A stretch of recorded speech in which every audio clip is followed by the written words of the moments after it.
Our ninja aren't these pure heroes anymore. They're corrupted to a certain extent, and the writers cleverly, subtly insert that into the works of Ninjago Crystalized.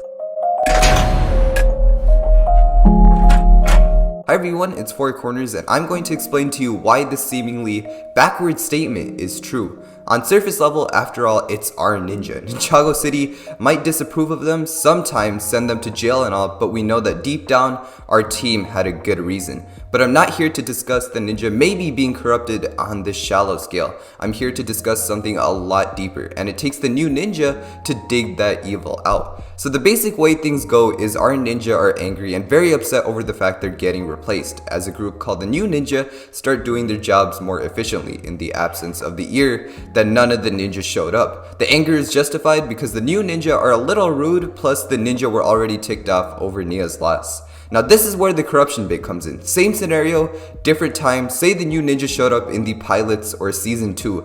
Do you think Lloyd would have given that angry speech about getting replaced?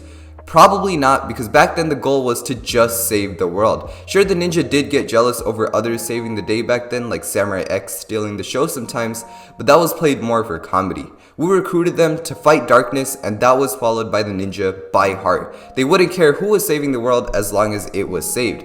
Now look at the situation. The ninja are getting so frustrated about other people saving the world instead of them. Sure, towards the end when they were sent to jail, the original ninja had a valid reason to hate the new ninja as they were getting in the way of saving Nia. But the hate already started well before that with the subway tunnel scene and initial Vengestone smuggle bust. Somewhere along the middle, the fame and ego has blurred our team's goal just a bit, but it's really not their fault. For example, take me. When I started this channel, videos were so easy. I just recorded over 1 or 2 pictures.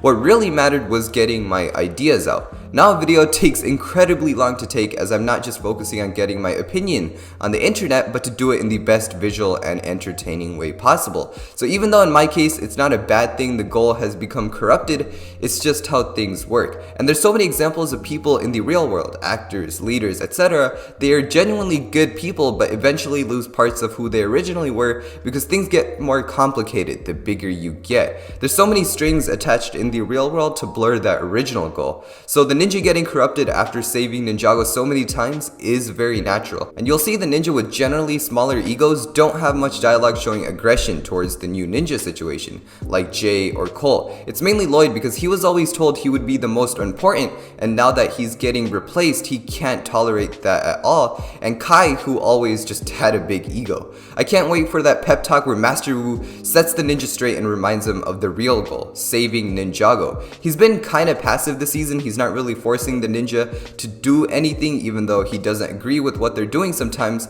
But for all we know, Master Wu still remembers what it's really all about. Towards the end, we do know the ninja will start fighting alongside literally everyone, so I think this might be the theme of Crystalized. It's not about who's saving Ninjago, because at the end of the day, it's not about the ego and fame and responsibilities that you get with all that power. I appreciate you watching till the end. Make sure to subscribe and like if you made it this far and enjoyed the video. Thanks for watching, and as usual, I'll see you in the next one. Bye bye.